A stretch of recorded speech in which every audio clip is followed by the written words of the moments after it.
Resuming debate, the Honourable Member for Yukon. Thank you, Madam Speaker, and I'm pleased to rise today to speak in support of Bill C-299, an act to amend the Criminal Code, kidnapping of young persons, introduced by my colleague, the member for Kootenay-Columbia. I was proud to second this bill when it first was submitted for consideration by the House, and I would like to once again applaud my colleague for taking the time and initiative to help better protect our nation's children. Our government has done much to help Canadian families, and I see this bill as a natural extension of all of the work we have done and continue to do to make our streets and communities stronger. Hear, hear. Of course, as a central part of any community, regardless of its size, its children are an integral part. Pardon me.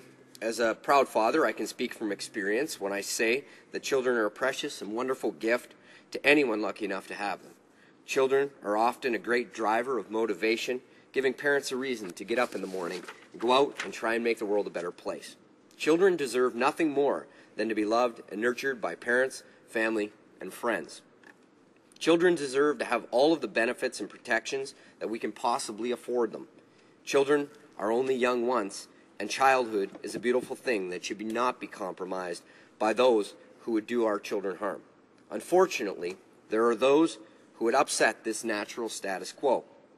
Kidnapping is a reprehensible practice, and of course, it is even more heinous when the victim is a child.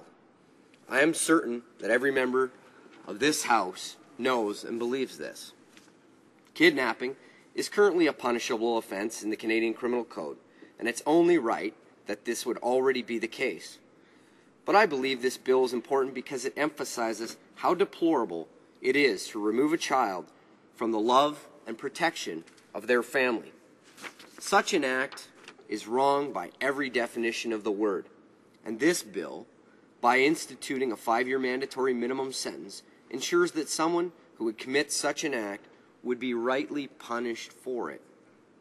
Kidnapping is not the most common manner in which children could go missing.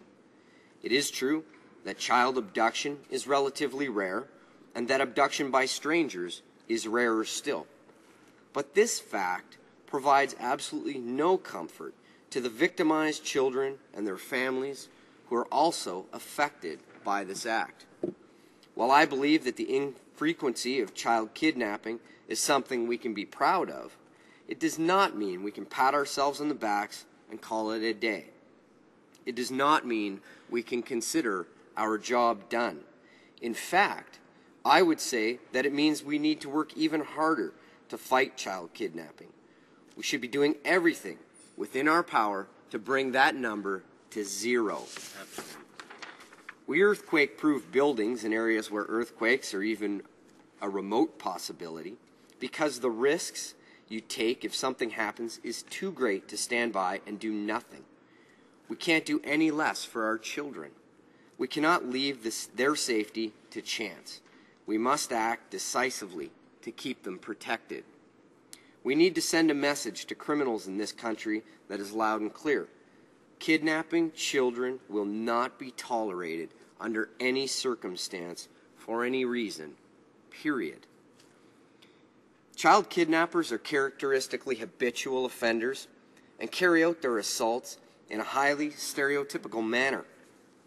They are some of the most frightening offenders because they plan their kidnapping down to the smallest of details, with no regard for how their actions will affect others. Their sole desire is self-gratification. Protecting the nation's children is one of the most, if not the most, important things we can do in this chamber. We must remain vigilant in our responsibility to the nation. This is a discussion that we should most definitely be having, and I thank the member for Kootenay-Columbia for giving the House the opportunity to do just that. We've heard a number of different perspectives on how best to approach this issue. I look forward to hearing even more, and I know that some members in the House have expressed concerns about the scope of the bill as it's currently written. The only way we can work out any perceived imperfections is to send this bill to committee, where it can be examined more closely and to be refined to ensure it accomplishes everything it sets out to do. And I have complete confidence that once this happens, and once this bill returns to the House for a second look, then any concerns will be addressed and all members will be satisfied. So let's give this bill a chance.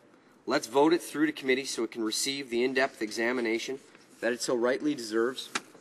And I hope that all members here can set aside any differences they may feel and really focus on what matters here, the safety of Canadian children. These children, our children, deserve to be truly safe.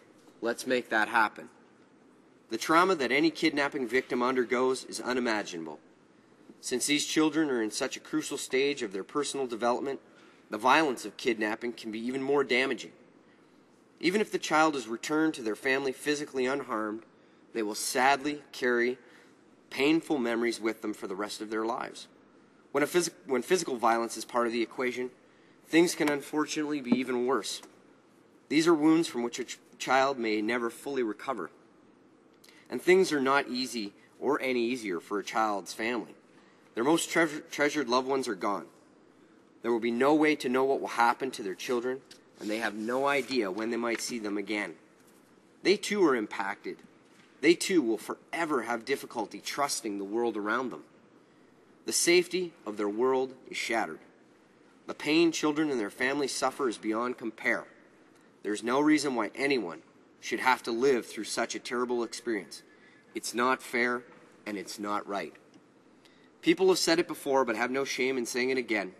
Even one kidnapped child is one too many. On this, I am certain, and we can all agree. So I invite every member of this House to stand up and support this piece of legislation. And I just want to say, Madam Speaker, that when we look back and talk about the statistics in our country about how frequent or infrequent this is, we see that the numbers have been fairly steady between 1995 and 2009, with a low of about 30 stranger abduction kidnappings to a high of 68, and we had approximately 50 in 2009. And while we stand in the House and say that this is still rare, 50 is an alarming number of children going missing in our country by stranger abduction. That may pale in comparison to the 237 parental abductions or the 35,000 runaways. But what's more staggering, Madam Speaker, is what we don't know. That in 2009, 11,757 reported missing children were reported missing for an unknown reason. And we don't know if those were parental abductions, runaways, wanderers, other incidences, or stranger kidnappings. But what we do know is that 50 is 50 too many. This bill signals that we won't treat these incidences, these children, and their families as insignificant. This is something that is far beyond party lines, so I encourage everybody to do their part to put an end to child kidnapping. It's the right thing to do. It's the only thing to do. Thank you, Madam Speaker.